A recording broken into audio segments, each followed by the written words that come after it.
Hey guys, PIEGUYRULZ here, and welcome back to the recast. I am here with the editor of the podcast, my friend, MonstersReview. Hey guys, what's up? We are also joined this week by my diamond, your diamond, pink diamond, AwestruckVox. Hello. How you guys Bringing doing the today? hype. Yeah. Doing good. Monsters, did you even get that those were references? I did not. Good. Monsters is going to be our outside perspective on this podcast. Yeah. So yeah, we got a good show for you guys today. We have two of like the most highly regarded kids cartoons in like the 2010s, like two of the to talk about basically. Monsters, you don't even watch the shows and you agree with that. Well, yeah. Yeah. I mean, I've seen more Gravity Falls than I have Steven Universe, but I know for a fact that a lot of my peers talk about them and they're held in a very high regard, so you know, I trust their opinion. Okay, that's good. So yeah, we got a good show. We have not a ton of news. I guess people don't want to announce things the week of April Fool's Day.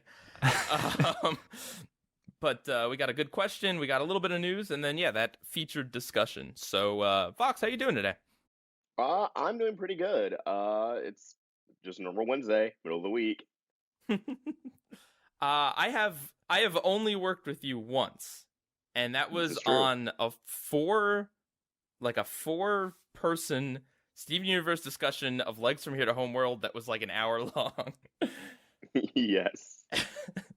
I don't know why I felt like mentioning that. I just did. I mean, just so the audience has that context. Plus, like, you know, it's not like we talk on a daily basis. So yeah, it's good to touch base again. Shameless promo. Yep. Well, it's neither of our videos, so I mean, we're not plugging ourselves. Oh, that is true. Shout out. Was that Nintendo? Nope. Yes. No, it was Leia. Leia. Go Okay. give Leia that ad revenue. Shout out Leia. Not shout out Nintendo because, okay, so our corrections for this week. Last week we did a Johnny Test episode. We explained what was going on with that one last week. But if you didn't check it out, it is an actual podcast. We just talk about Johnny Test. It's not like an April Fool's prank where we like talk for 2 minutes and then it's like 2 hours of just Johnny Test whip crack noises. It's a real podcast. Check it out. Now that I say that, it sounds like it is a podcast of nothing but whip crack noises, but you need to go see for yourself, I guess. But yeah, the correction that I have is that Mr. Nintendo, okay, towards the very, very end of the podcast, mentioned that he was correct because he had more subscribers than me. And now, here's the thing, Nick. I don't know what I snapped back with at the time. I think I was just stunned. But you won't know when, and you won't know where, and you probably won't even remember why. But I'm gonna get you for that one. He's gonna clap back. I'm gonna whip crack back. Oh my god. Oh goodness. How are you doing, Monsters?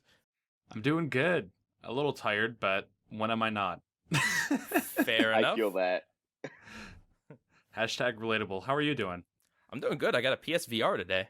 Oh, wow. Okay. Mm-hmm. Been living in a virtual world. Yeah. Lyoko? No, I got the Borderlands and Beat Saber pack, and both of those are really fun games. Dude, I am like full cylinder on the Borderlands train. I've always loved that franchise, and the VR is a really crazy, interesting way to play it. So I've been having fun with that today. Cool stuff. Mm-hmm. We have a piece of fan art, don't we, Monsters? Yeah, we'll show it on screen, but it's from the Fixed Fun Show, and I guess they were inspired by our last podcast and drew us in the Johnny Test art style. Mm-hmm. I've never been more conflicted over whether to retweet that or not. No, that's it's good nonetheless. No, that's a joke. You did a really good job with the art. You did a good job at emulating that Johnny Test style of sadness. Yeah, thank you very much for submitting that to us. Mm-hmm. So yeah, you guys ready to get into it? I'm ready. All right, so we have a little segment on our show called What We Watched. If you're new to the podcast, because maybe someone's new to this podcast. Maybe our steady, like... There's a first time for everything. Well, no, it's true. Every video is someone's first video of yours, right? Like... Could be. Yeah. Something to think about. But anyway, Vox, have you seen anything interesting in the past week? Let me It's okay to say no. Last week on Friday, I saw Dumbo. Actually, that was Saturday. But yeah, I saw the Dumbo Did you remake. really? Ooh. Yeah. Why? I mean, we just wanted to see it. Plus, like Tim Burton. I mean, I wanted to give it a shot. It's a thing on this show to crap on Disney live action remakes. That's just what I we do mean, here. that's 100% justified because you know the stigma against them is it has a lot of weight to it. So I don't fault anyone. And I actually haven't seen any of the Disney remakes since like I think Cinderella, which might have been the first one, and I completely zoned out during that movie. I fell asleep during it. But this one, I mean, Dumbo alone was really cute, just the character. So that That's was fair. a big, yeah, that was um, a really big factor to my enjoyment of it. And it Okay. does have some of the Tim Burton flair, but at the same time, it does fall into like those live action remake tropes of it just feels kind of bland at points. They really tried to make it a story about the human characters, which I guess I mean Dumbo's still like the center of it, like everything is driven by Dumbo, but it's from like the framing device of this struggling family in the circus, blah blah blah blah, and I mean it was nice, but yeah. Does Dumbo talk? Settle a long-standing recast argument. No. Okay, Monsters was right. I wasn't sure, man. Does Danny DeVito talk? Is Danny DeVito the highlight of the film? Yes. He has so many great lines. He's a shining star, national treasure. But I guess I feel like this is the demographic, or like this is like what Disney is wanting. They want people that are just like, sure, I'll go see a Disney movie. Exactly. Like the kind of people, you're just like, all right, well, I got a date, or I'm with, some children that I've acquired through various means. I got to entertain them somehow. There you go. Yeah. Yeah. Also because I watched Jeremy John's on YouTube movie reviewer. Yeah, I watched that too. Unfamiliar.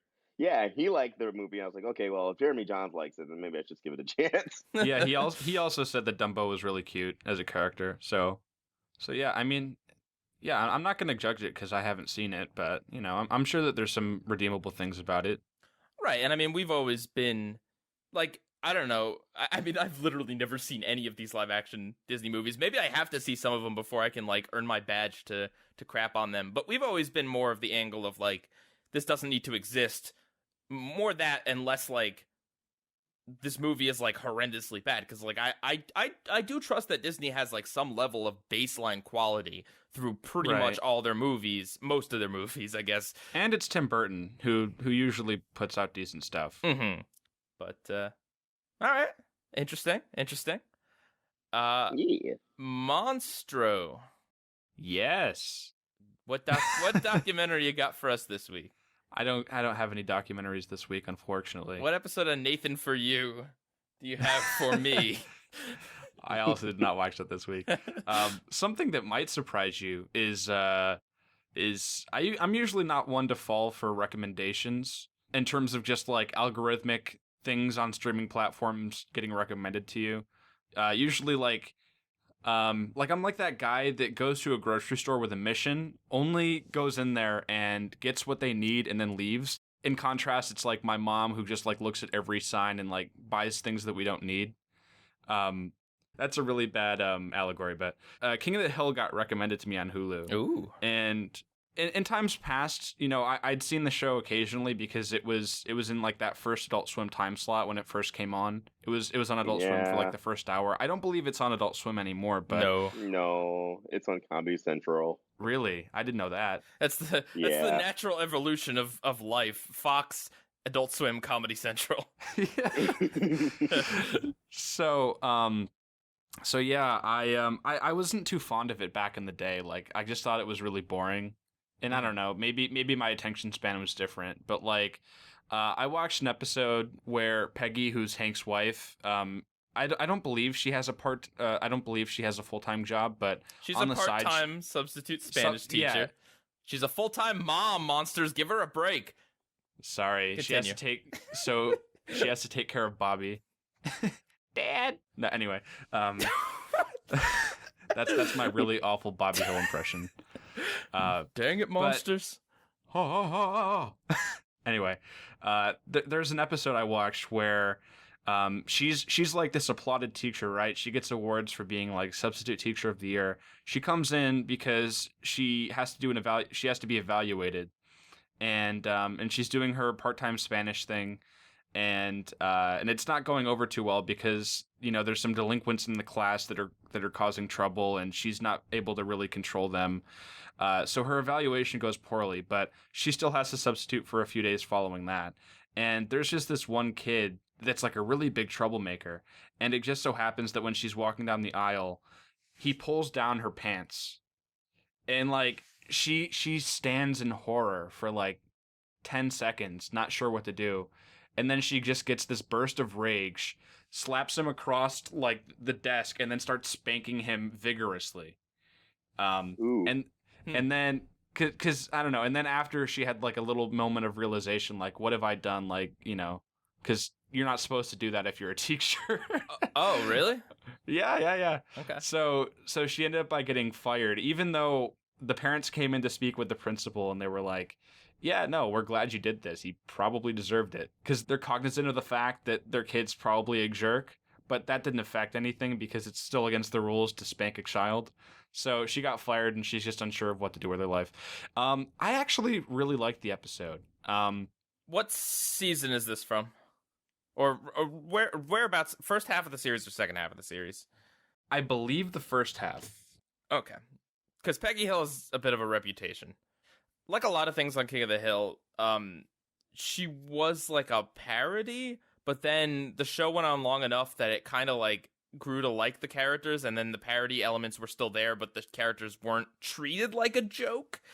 And so Peggy Hill's like horrible Spanish teaching became like a really annoying thing instead of like it's funny how bad she is. Right. That's why I asked, because depending on where it is in the series, I seem to recall that episode, and I think that's one of the more... It's from season 3. Yeah, that's one of the more well-known ones. So from I think it was from 99, and the show has 13 seasons, so yeah. it was very much in the front.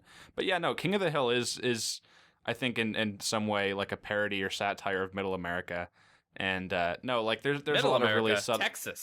Texas, yeah, the deep South. No. I guess that's in the middle of America. Yeah. But no, I really did enjoy it. There was a lot of really subtle writing things, and I mean, I haven't been too big of a fan of Mike Judge's other efforts. Like I'm really not too big of a fan of Beavis and Butthead. But no, maybe I'll watch more of King of the Hill because I really did like this episode. Okay. And it was very well told. So I watched that, and I also rewatched the first 3 episodes of Avatar: The Last Airbender. Dude. Because I was feeling like it. What? Same. Really? I watched the first 3? The first 2. Wow. I watched the first 2. Okay. I didn't watch all 3, but I got it on Blu-ray this past week. Wait, so how does it look in HD? Well, I mean, it looks good. Because that's the thing. Like, all Blu-rays are HD if you don't know. And with really? the Avatar one, because it was digitally inked and it was made in the mid 2000s, I guess. Nickelodeon didn't do HD at that time, so it's still 4:3, but they upscaled it and then did some digital remastering. And I don't have the Blu-ray, but I heard that there's better remasters of it out there, like third-party ones online, and that the Nickelodeon one isn't too great, but I could be wrong. I mean, it looked fine. It wasn't noticeably different. But yeah, dude, Avatar's good. Yeah, love Avatar. It might be one of my favorite shows. No, it is one of my favorite shows of all time. It might be the favorite. And just think, if Sokka wasn't sexist, Aang would still be in that iceberg today. You bring up a very good point. I mean, yeah.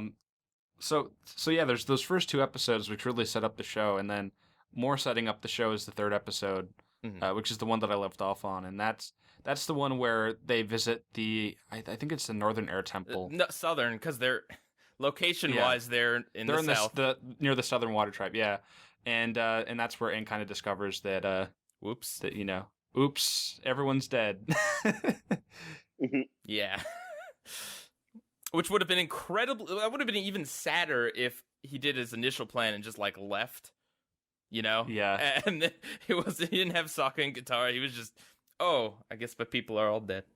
One thing I noticed is in that episode, I think it's one of the first times, if not the first time, we see Aang go into like the spirit form. Oh, well, Besides when he's in the iceberg. The spirit form or the avatar state? Because he goes into the avatar state. The avatar state. That's in the second episode. Does it happen again in the third? Yeah, because remember he finds out that Monkey Yatsu's dead, and then like he gets so charged, and like there's like a wind sphere that forms around him. Right. And I don't know if this is because he was linked up, or he was within proximity of the other avatars, but actually I think that does explain it. But he was within that room that had all the avatar statues, and then all of their eyes lit up, and then they cut to these shots from around the avatar world that show like these beacons lighting up, and it's like everyone's like, oh, the avatar is alive. I was like, does that happen every time he goes into that state, or did it just so happen that he was in that area and that caused those things to light up? Well, because I think, I mean, and again, I didn't see the third episode, but I think what happens in the third episode is more than just the avatar state, because it's the first time he kind of communicates with the previous avatars. Yes. Which is a little different. Because he goes into it in the second episode. He water bends when he doesn't know how to do that yet. Right. But, yeah. There's also a really cool duel between Commander Zhao and Zuko. Oh, third episode introduces Zhao. Yeah. He's a cool character. Mm-hmm. Oh, man. Could talk about Avatar for hours. Mm-hmm. Avatars are really solid. Like, I haven't watched book 1 in a bit, so I wish I could contribute more to the conversation, but it's some pretty quality stuff. And yeah, one of the hosts on the Roundtable, Retro Nemo, has been like rewatching Avatar. He's been doing some content on it, so yeah. Nice. Yeah, the general consensus is that the show was always like good from the start, but it wasn't until the storm, which is like roughly halfway into season 1, where like things get like really nuts. That's the episode that goes into where Aang finally explains like what he was doing in the iceberg, and then it also explains how Zuko got the scar, which is like a really cool parallel thing. Man, it would really suck if Avatar was like only from the perspective of the main character. Yeah. No, that's true. They do touch on the scar a little bit in the third episode. They have because before the duel, I don't remember what the exact dialogue is, but they're like, you don't want another battle scar like that.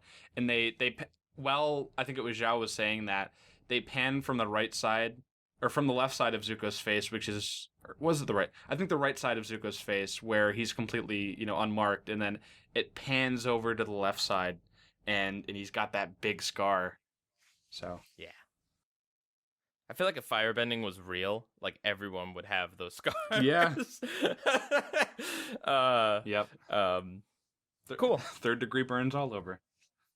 Did you watch anything else? So, I don't know if you know this, Monsters and the audience, but I've been watching the DC animated universe. What? Have I ever said this? Oh, no way. But once again, like with Batman Beyond, I'm on to a new show. I'm alternating between this show and Batman Beyond because they both did air at the same time, and the show is Static Shock. Oh yes, that's incredible because we were actually talking about Static Shock earlier today. Get out. Yeah, Nemo never saw like the episode of the school shooting. Oh God! So that's school shooting, the community center shooting. So we saw that, and just the scene where Jimmy pulls out the gun, it's just like out of context. It's honestly hilarious just because it's like, oh, you're here, and then he just pulls out a Glock, and like the death, like how it's drawn, it's just so out of place. And then I showed him the clip of Richie's racist father. Oh so, yeah, hey, that's like that's the 2-pack of like Static Shock dramatic scenes. Yeah. But so Static Shock, if you don't know, it aired around the year 2000 on Kids WB, prime watching time for a young Pieguy. And yeah, like all the other shows in the DCAU, this one is very different. Like they didn't homogenize things, and originally Static Shock wasn't in the DC animated universe. In fact, like they mentioned Superman and Batman as fictional characters in the first season, so it's a little awkward. But no, I watched the first few episodes, and Static Shock is really interesting because there's a lot of shows around that time that go with like a lot of like slang and like here's what the kids talk like I don't know, rocket power is always the fun example. Mm-hmm. But I feel like Static Shock, although the language and like the here's CDs, you know, it's kind of dated in that respect. It's not dated in such a way that it's like, it doesn't feel like, I don't recall cringing at this as like an 8-year-old when I was watching this. And now watching it, like, I'm not cringing at it. I'm just like, oh, that's an older reference. Like, I feel like they kind of got how kids talked or teens talked, I guess, a little better than most shows around that time. It's like, I don't know how to describe it, but it's like sometimes things age poorly and like they're just really cringy, and then other times they just age and you just like, oh, that's an older reference, but it's not like distracting or anything.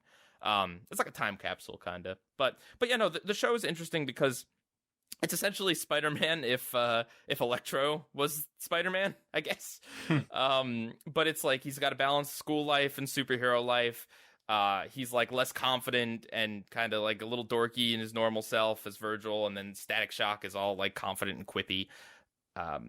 There's like a big rogues gallery, but like the rogues gallery comes about because Virgil is like, he gets recruited by this gang in the first episode, and they go to have a gang war in this chemical plant, and Static Shock is like this really interesting mix of like, here's fun, crazy superhero elements, and then like gang wars. Yeah. Which is like... real issues. Yeah, but not in, like, I don't know, like, it's weird to say. I haven't gotten to the shooting episode. I saw that clip earlier this year.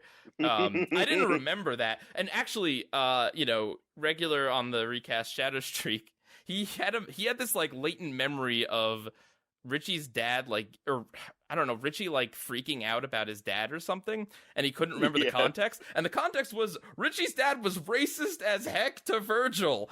Yeah. And I like how Shadow missed the message and just remembered the like kind of funny Narm animation.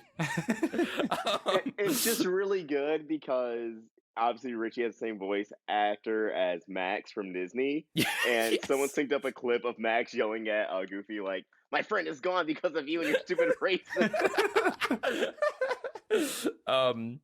No, but yeah, like Static Shock it's enjoyable, and it does have a different flavor because Batman Beyond and regular Batman and Superman, none of those shows are about like your average teenager. Like Batman Beyond is kind of like that, but it's also like future cyberpunk, like kind of like unrelatable, whereas Static Shock is definitely a lot more like down to earth and relatable, and it is interesting to see how they tackle issues, and it is genuinely entertaining. Virgil is a very likable and very quippy character.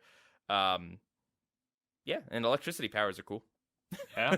Yeah. You'll probably hear me talking about this a lot more. I'll definitely mention when I get to the school shooting episode. God.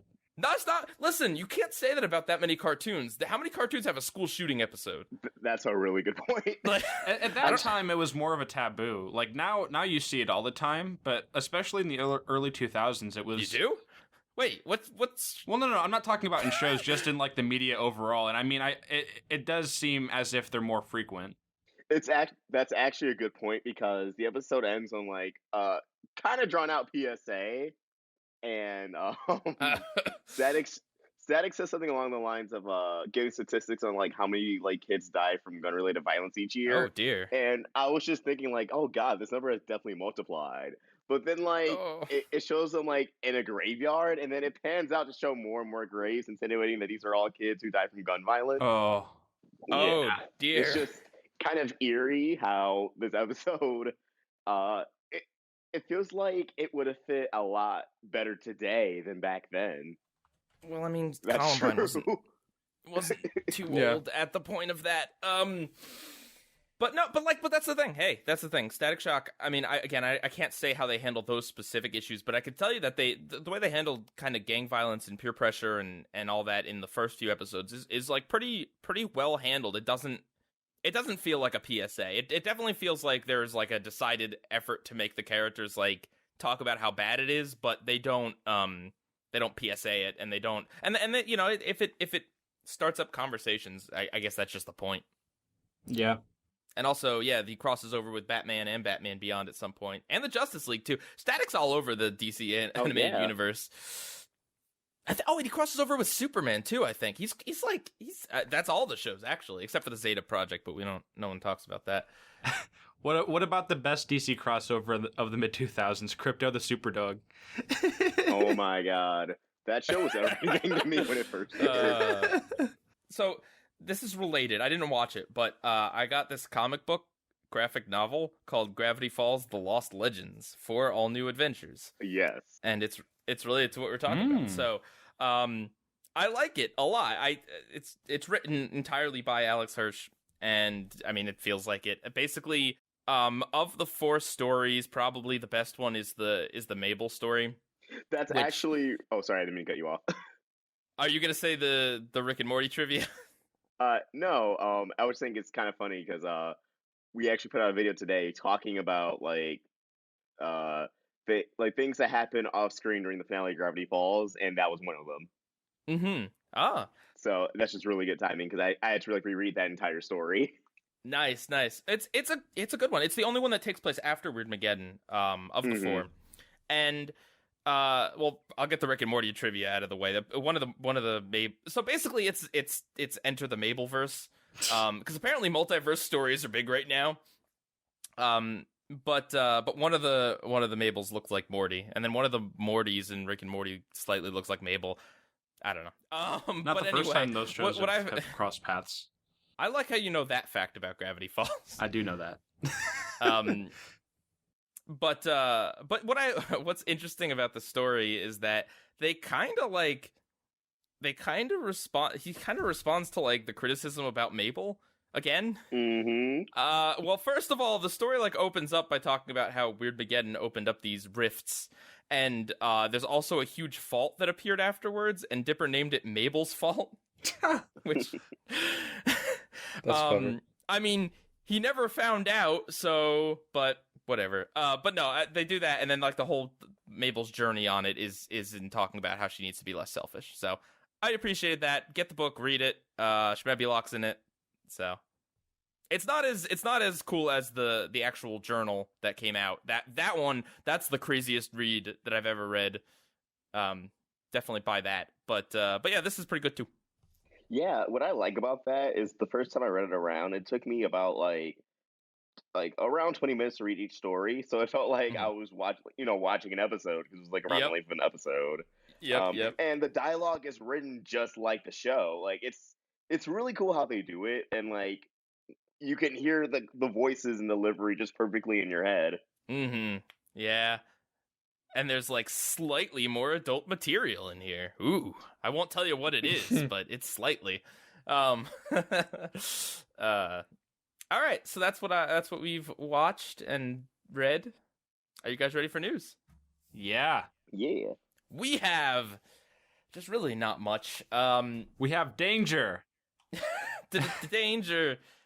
That's the closest the recast has come to talking about the DuckTales. To doing a DuckTales recast. We gotta do a DuckTales recast. Why haven't we done that yet? I don't know. We'll do it sometime. All right. In our first piece of news, from Nick and Moore's Twitter, thank you, Nick and Moore, for this. Yep. Apparently, Nickelodeon has given Henry Danger 10 more episodes in this season, bringing season 5 to 40 total episodes, and the show to 127 total. At this point, is this the longest Schneider's Bakery sitcom? iCarly did make it to 100. But I think it ended shortly thereafter, yeah. Yeah, I think that you might be right on that. I mean, I think the reason they're doing this is because Nick said there'd only be one more season of Henry Danger, so I guess that's still true if they just keep adding episodes to the same season. Well, there's the cartoon going on too, right? The Adventures of Kid Danger. No. We don't need to. If you want to call that a cartoon, we don't need to talk about that. That's Johnny Test. That's. I think that's insulting Johnny Test. That's what the Johnny Test web series is gonna be. I hope not. Yeah, so there we go. There's news, I guess. The other pieces of news we have are... You want to tell us this next one, Monsters? Yeah, sure. So this isn't as much news as much as it is a recent revelation from Aaron. I believe his last name is pronounced Ehaz. He was the head writer of Avatar: The Last Airbender. And he says that a 4th season was possible But everything changed, no reference intended, when the live-action movie directed by M. Night Shyamalan came out. And he said that apparently M. Night, I don't even know how he had any sort of authority in the show, but he wanted another season of the show to come out. But the creators, Brian Konietzko and Mike DiMartino, instead wanted to put all of their focus on the live-action movie, which... I mean, either or. I'm glad that there wasn't a fourth season because I don't think this show needed more content. I think it's perfectly wrapped the way that it is. And what do you think? I don't think another 20 episodes would have been good, to be honest with you. I think there would have been some sort of like crack or falter somewhere in there. But I do think that like a TV movie or like a 10 episode season or something, just to like give us Zuko finding his mom. And I've read the comic; it's a little disappointing, but that could have been done in the show. Maybe it would have been less disappointing. I don't even remember why I was disappointed, but I was. Yeah, but no, but really, what would have been nice is to have some sort of reparations, basically. And they do this in another comic because, like, you know, just because the war is over and like the big bad guy's defeated doesn't mean like everyone is happy now. Like, there's a lot of mending that needs to happen, and I think they could have done something with it. I kind of like that, though, that they almost kind of leave it up to interpretation, and I'm glad that the show ended on a high note, you know, because there's a lot of shows that don't. And I mean, I guess that also applies to Gravity Falls, which we'll be talking more about later. Yeah, how dare you? I'm glad there wasn't like a book 4 of Avatar, just because book 3 was a great ending, and while there are loose ends, like you mentioned, like the world isn't just gonna revert to rainbows and sunshine just because the Fire Lord was defeated, but at the same time, he was like the overarching big bad, and I feel like they would have felt obligated to create a new villain, which probably wouldn't have been as good. And I'm just really content with how Susan's comment turned out. Like, if there was more after that, I would have been like, eh. But on that note, I do think it's a possibility, just because Nickelodeon's habits of their revival specials, that maybe we will get just like a one-off post last Airbender story with Aang. But you mean they'll produce one and then never air it, right? Yeah, I was just about to say, but because of how they've been treating these revival films, I'm also not sure. However, since they are making that Netflix series, maybe they will like produce a new special to go alongside of it. Right. Live action series on Netflix now. I do find humor in the fact that they say that instead of doing a fourth season, everybody put their focus on the live action movie. And just in retrospect, like, remembering how badly that turned, it made a lot of money, but just how bad that movie was received, I find a lot of humor in that. And also just that last shot too of you know, the cliffhanger teasing Azula for the next movie. Yeah. Which never happened. Good. I say. Well, and the thing too is that Korra does also kind of like touch up with some loose ends a little bit. Korra's its own thing, but I'm sure they don't want to work with Nickelodeon again after Korra. No, all the production issues. Yeah. But yeah, that's an interesting think piece, I guess. Yeah. Another piece of very slight news. I didn't know about this, but there's apparently a CG Addams Family movie. I don't know why I said CG. If I say animated Addams Family movie, you know it's all going to be CG anyway. Yeah. But yeah, there's like a poster for it, and these character designs look really sick. Oh yeah, I saw that. It looks really nice. Yep. That's the news.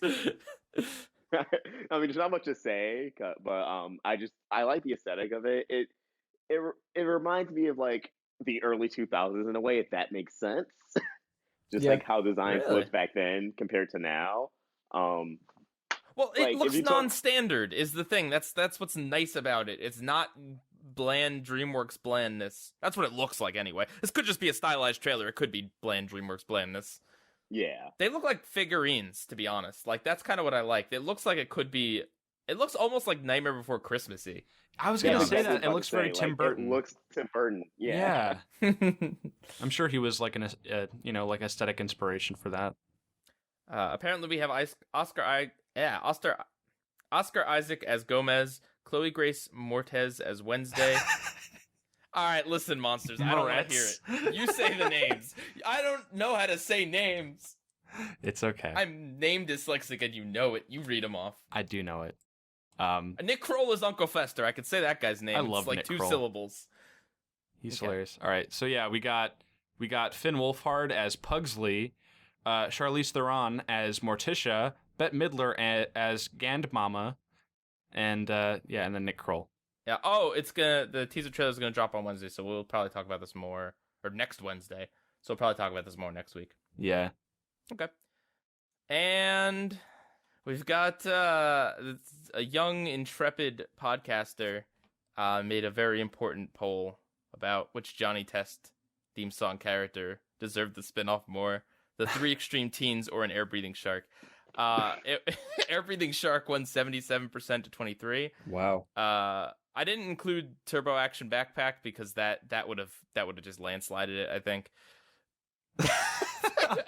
Dude, I don't know. There's like nothing to talk about news-wise this week. We can talk about Endgame. All right, yes. The Endgame tickets went live and it was kind of a mess, but we all got tickets, so. Yeah. Yeah, so I usually go in big groups for these films, so I was ready for these tickets for probably the last month. And for AMC, because I'm an AMC guy, you can view the seats available before they go live. Like if you just press I think new tab or new window. So I did that, and I noticed for some reason tickets were bought for some for one of the showings before they went live. So I was just like, oh, that's sketchy. So I just went to AMC to see if you could buy them off the kiosk. You couldn't. And then the employee was just like, hey, yeah, what's going on, blah, blah, blah. And then I told them, and they had a very sketchy reaction, like, oh, God, they're on to us. It's the people that work there. 100%. No, yeah, definitely.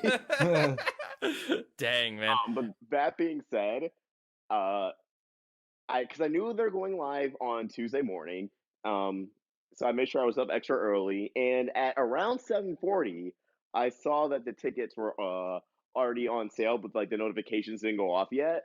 So I managed to buy tickets, and then about 10 minutes later, when they did go live, the site immediately crashed. So if I waited just a little bit longer, it would have been over. Yeah. Wow. I went through Fandango, and when I popped up the tab, it had over an hour wait time. Yeah, I heard that there was virtual lines. Yes. So, I was at work, and so I just had an open tab while I was doing work, and when it came time, I had 20 minutes to make my purchase, which was 20 minutes is a lot of time, but it was a little stressful because I was trying to oh crap, what's my Fandango password, and I got to put my my credit card in and all this other stuff. But basically, I wanted to go on Thursday, and there was 2 shows. There's a 6:30 and a 10:30. 6:30 showing was completely sold out except for the very, very front rows. And dude, I sat in the front rows for Captain Marvel, and my neck is still hurting. It was just never. And I would not do that for Endgame. I felt bad doing it for Captain Marvel. I wish I didn't.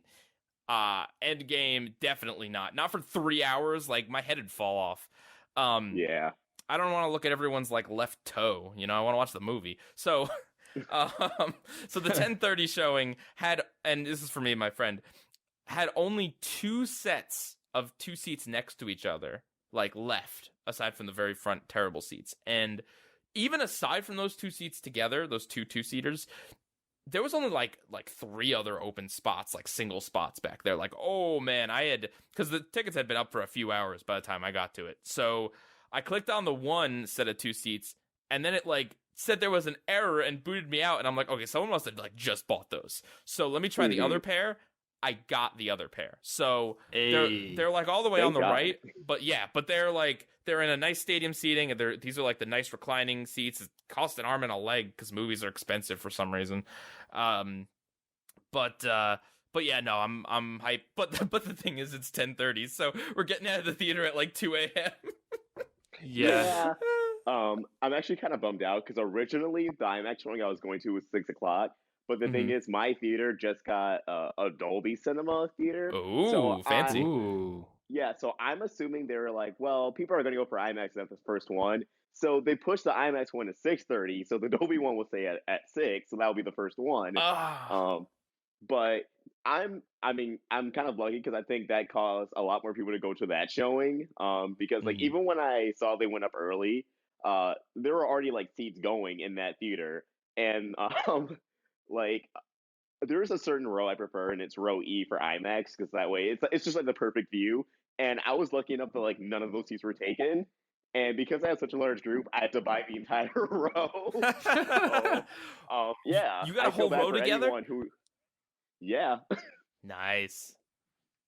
So we're all pretty excited. Like 3 more weeks, I'm so ready because I Hmm. really love the Marvel films. And I remember like 4 years ago when they announced Infinity War, I actually read like the comics just to be like, I wonder how different this is going to be. And just from Infinity War, it was really different. So Yeah, I heard Civil War was pretty different compared to the comic Oh too. God, Civil War the yeah, comics. That's when I got into reading comics, and that was a mistake. It's about like a document, like in the movies, the Sokovia Accords. It's about this like superhero act. But the problem is these comics are written by different people, and they didn't get together and decide exactly what the act stated, whether superheroes had to unmask or whether it was optional or like what the heck was going on. So a lot hmm, of shenanigans went on, and a lot of the books were like stupid, like just moral posturing of like the nature of privacy and stuff without actual superhero action happening. It's like the movie is really really good. see, I find it kind of funny that in the MCU, the Accords just kind of like faded out of existence after Civil War. Well, Yeah. Spider-Man had to become a Tony Stark Avenger, and yeah. I know, but like they never really touch on that. Like he's never like Tony's never like you're not supposed to be spooking around, kid. Well, to be fair, something really important is happening right now, and I don't think they're gonna be like, "All right, superhero, you're under arrest." When Thanos is out there, Yeah. That's true. the half of the people that thought the Sokovia Accords was a good idea are gone now. Like the generals, Yeah. they're gone. We don't care. I woke up extra early to get my tickets. I woke up at 4:30, and similar to your experience, Kevin, I got mine like because I think they were supposed to come out at 8 Eastern, and Hmm. I managed to snag mine like 5 or 10 minutes before they were supposed to go live. Um, Thankfully, but the thing is, you guys were talking about how you could see like your seating where you're Yeah. supposed to be sitting because there's reserved seating. Mine is just stadium seating and there's no reserved spots, so it's just first come first Ooh. serve. Oh So no. so I think me and some buddies are gonna show up like quite a few hours before the show time, so Oh that yeah, that's we get good seats, and there's nothing Yikes. wrong with you setting down your jackets, waiting in line for concessions, and having a Uh, spot. you say yeah. that, but people are gonna be like, It's gonna be a people are big gonna be deal. rabid. So I'd be careful. All I hope is that nobody pulls out their phone because I cannot stand it. Like when I watched Black Panther, there were people in front of me pulling out their phones left and right, just texting and stuff. And when you're in a dark movie theater, those little lights from your phone screen like immediately become like the center of attention because they're like an alternate source of light besides the screen. And Yeah. yeah, no, I really hope this is a good experience. I'm sure the movie's going to be great. I'm looking forward to it. Yeah, I remember the last like movie I saw before AMC got assigned seating was Civil War, so I had to like show up early. We had to do the whole camping out thing, but it was worth it. And I think that was the first Marvel movie I saw where the audience was like really into it, and that's why I like opening night first showing so much. It's just because everyone in Yeah. there has so much energy, and like Yes. the concept of people yelling and cheering during a film, like that sounds obnoxious, but when you're in it and like those emotional beats happen, like it just feels so earned. Yeah, I mean, Yeah. I think spoilers too, because like I saw Star Wars: The Force Awakens opening night, but I had friends that didn't see it until after, but they had it spoiled for them the next day, and it really made them upset. But yeah, no, Mhm. you're totally right about the MCU things. Like when I saw Infinity War open night, the energy in that room was insane, and during the end sequence, people were straight up like standing up and yelling at the top of their lungs and making a scene because of how much that was a big deal. And I saw it a couple days afterwards. The energy wasn't as intense, but it was still really raw. And then, Oh like I yeah. said, with my Oh. Black Panther experience too, there was like this dad sitting behind me, and he was like when the CGI rhinos came on screen, like Oh. he was one of those guys that like thought out loud. So like when the CGI rhinos came on screen, he was like, "Oh wow, look at the size of those things." I'm just like, "Ah, shut up! I just want to enjoy the movie." He wasn't Yeah. like, wow, that's awful looking CG. I think I personally probably like ruined someone's Infinity War experience. Not like ruined, but I definitely probably brought it down for like 2 seconds. Because when the big scene at the end happens, there's a certain one that caused me to literally just like scream.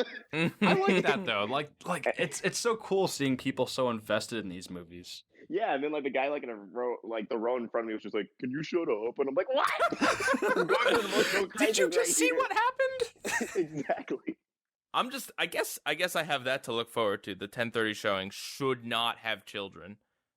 Oh And if Yeah. it does, they'll be sleeping. What kid's gonna be able to stay awake through? Okay, listen, I'm gonna just say this. Anyone that brings young children to this 3-hour long movie, I don't care about like it's inappropriate or like appropriate like rating wise. I'm just talking about the fact that it's a 3-hour movie. You had better not be bringing anyone younger than like, I mean, ideally like 10. There's but- going to be a lot of people going to the I don't know. bathroom. I feel like if I was 6 or 7 and someone told me like there's a 3-hour Avengers movie and I got to stay up late for it, because when I was young, like staying up late was an event, I'd probably be Yeah. awake the entire time. Yeah, but I don't.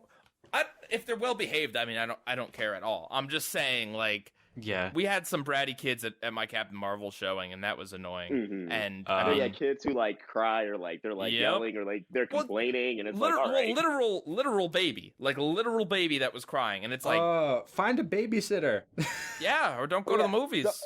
Someone brought a baby to us recently, and Oh, when I saw it, n- and no. the baby was surprisingly quiet, like after like the first 10 minutes, but I was just on edge the entire time because I'm like, why would you do this? Like, what about this was a good idea in your head? Okay. Speaking of Jordan Peele, I also watched the first episode of the Twilight Zone reboot, but I'll talk about that on the What We Watch next week. Okay, yeah, do that. Let's move on. But yeah, Avengers. We will be doing something Avengers related that week on the recast. We have to figure it out, but definitely something Avengers related. Yeah. Oh man. And then I don't know. We'll have to like either. Actually, let us know in the comments on the Discord. What would you want us to do about like Avengers spoilers? Because I'm seeing it. I assume you're seeing it opening weekend, Monsters, right? I'm seeing it the Thursday, the 25th. Okay, same. So like, you know, by Wednesday it'll have been out for a week. So let us know whether you want us to like wait a few weeks before talking about it, or just like put a spoiler warning and talk about it the next week. I'm gonna want to talk about it the next week. Yeah, me too. And it'll have been like a week at that point, so we'll Yeah. we'll give you a fair warning. Like, we're not just gonna be like, oh my god, Black Panther is a potato now. Thanos snapped his fingers and the Avengers are all vegetables. This is how they bring VeggieTales into the MCU. The Well, Disney Tony, the acquired snap was VeggieTales. undone. Oh, boy. goodness. All right. Let's move on to the question of the week, shall we? So, from King of Dreamland on our Discord server, he asks, favorite Tom Kenny role, excluding SpongeBob. Monsters, you told me before the cast that you had a classic pick for this one. Yes, and that is Tom Kenny's iconic role as Tux in Reanimated. That's a joke answer. Did you not have the same pick? For me, it's probably Ice King. I'm sorry, I'm still reacting to that. You don't know Tux? And then his live action cameo in the film Reanimated, later Wait, reprising his role as Tux in Out of Jimmy's Head, the spinoff. Yes, you remember? Fox, tell me what you like about the Ice King. What, me? Yeah, I'm just gonna ignore Monsters. I don't want to feed I into have an this. actual answer, but we'll get to it afterwards. Yeah. I mean, I just love how insane Tom Kenny is as the Ice King.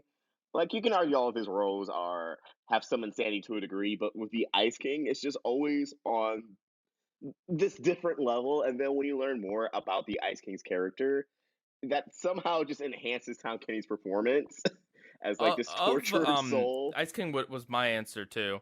And of the Tom Kenny roles that I know of, and I'm sure there's like more than I know, but I would say the Ice King is probably the most, I guess, like the most dramatic he's ever had to act.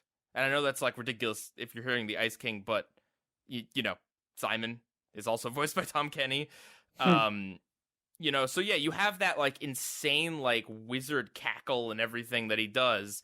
and then you also have the performance as Simon, and yeah, I think that it is like his one of his greatest performances, absolutely.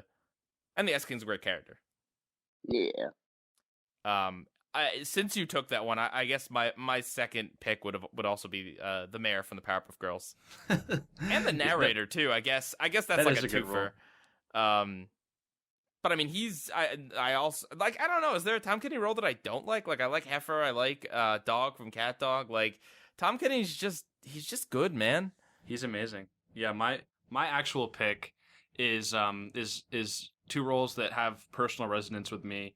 Scoutmaster Lumpus and Slinkman from Camp Lazlo, because not only do I just love Camp Lazlo ridiculously, but just those characters had a really, really great chemistry.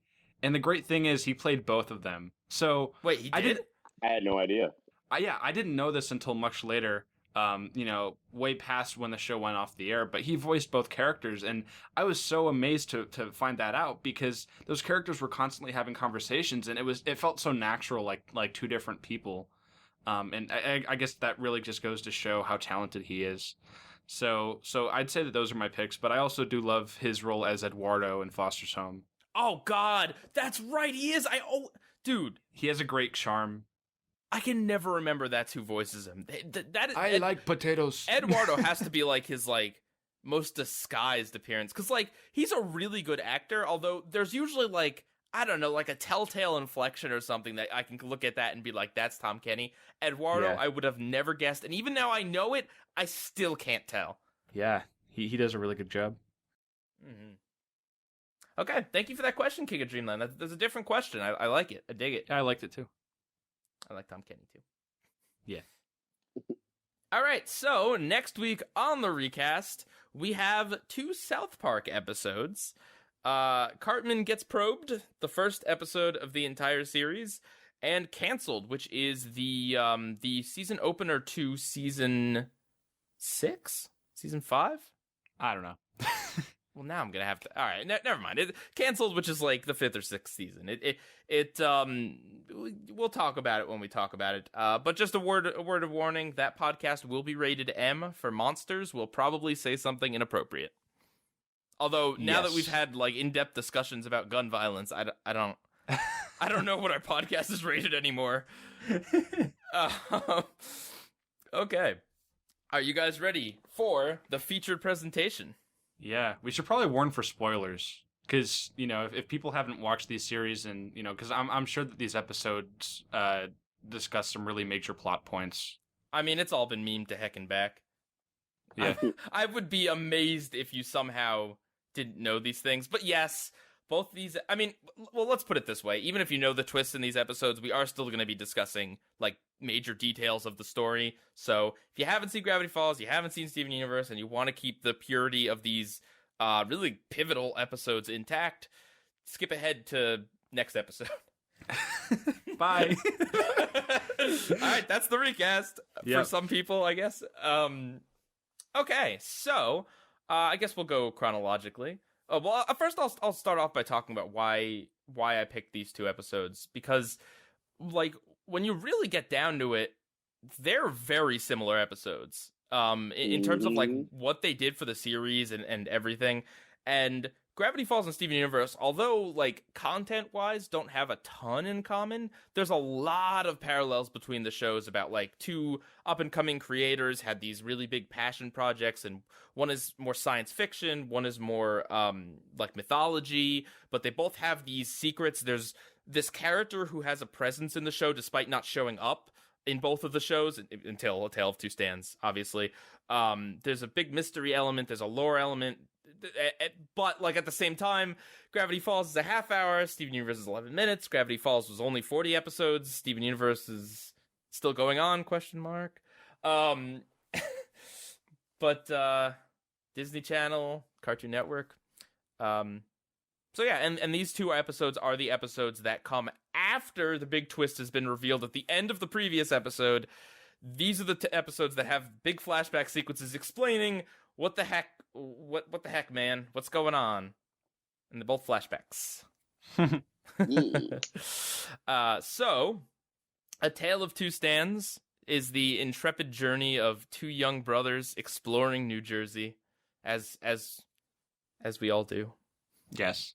So I resonate with this episode, just first of all because I'm from New Jersey, but basically, Grunkle Stan saved Stanford from the portal, from the dimensions, and they have this flashback where they explain to the twins like their whole backstory. It's a tragic tale of how Stanford was always talented and smart, and Stanley was kind of a screw-up. Stanley accidentally messes up Ford's attempts to get into this really nice college, and as such is cast out by the family, only to finally get called back by Ford when Ford is in the midst of trying to deal with this interdimensional portal and threat.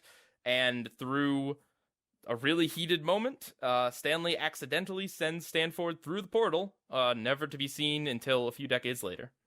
So, yeah, this episode is nuts. Like, You should also mention the fact that Untitled Two Stands is the only episode of Gravity Falls with a complete 30-minute runtime, or I think it's actually like 29 minutes, but Yeah. it airs Right. no commercials, and it's a legit half hour. I forgot about... Dude, I watched it like an hour ago, and I didn't even notice that. Yeah, it's just because I like, did it find that flies odd. by so fast. Yeah. God. So, Monsters, you have less context. You said you've seen some of Gravity Falls? Yeah, I think I've seen about half of season 1, but I didn't Okay. see any of the Weird Mageddon or any of season 2.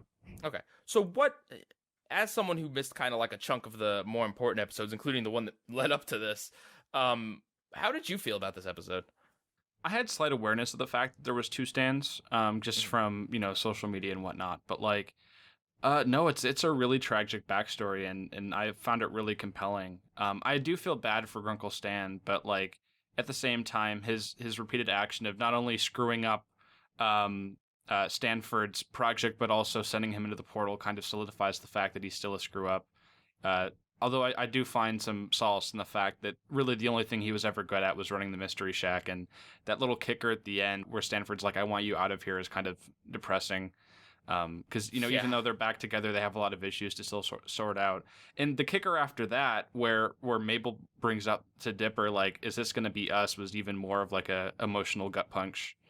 So yeah, I really did enjoy this episode. Well, don't worry, Monsters. History is only probably going to repeat itself because at the Yep. conclusion of the series, Mabel still wants to latch on to Dip. Anyway, Vox, what do you think about this episode? This episode is really well done for a lot of reasons. Not only does it give us, a pretty extensive rundown of Stan and Port's history, while also leaving more mystery to be introduced later because you still don't know everything about Bill Cipher, which I think was really well done because that was something I was really hoping to get in this episode. So the fact they held it out a little bit longer, I think, was good because you don't want to give away all of your cards. But it also sets up the rest of the season with Ford telling Stan, all right, by the end of the summer, after the kids are gone, you need to get out of here. And it sets up the conflict between the two that escalates and blows up in the finale at the time where it really shouldn't have. But it also has a conflict from the previous episode of the government still after Stan.